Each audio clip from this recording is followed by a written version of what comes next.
Ruth Davidson had her commitment to devolution questioned yesterday, after a new biography of the Scottish Tory boss claimed she was ing furious about the vow.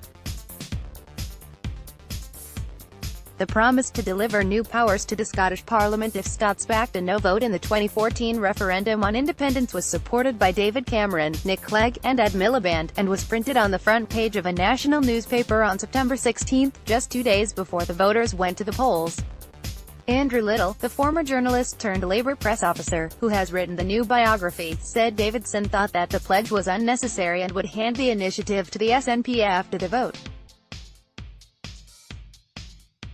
In his book, Ruth Davidson and the Resurgence of the Scottish Tories, Liddle writes, Ruth was, in the words of one senior party insider, ing furious with Cameron over the vow. While she had been consulted over the pledge, she was strongly opposed.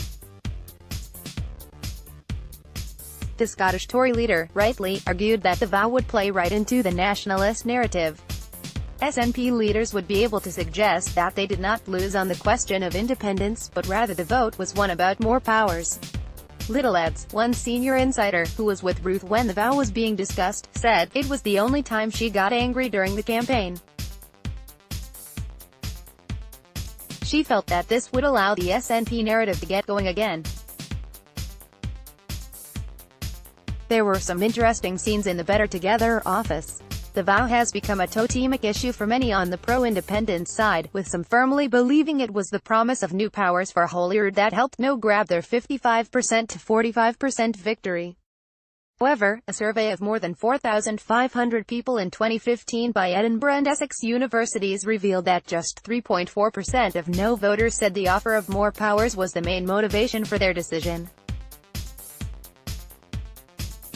A senior Scottish Tory source confirmed the accuracy of the claims made in the book to a UK newspaper. He said, this is all now ancient history.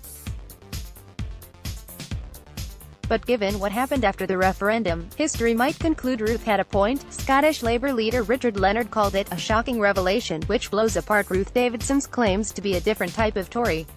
He added, however, all we have to do is look at how the Scottish Tories have behaved over the EU withdrawal bill to see what they think about more powers for Scotland. It just goes to show you can't trust the Tories to defend devolution. Only Labour stands for a strong Scottish Parliament inside the UK. The SNP's Ash Denham, who sits on Holyrood's Constitution Committee, said it was proof Davidson's commitment to devolution was paper-thin.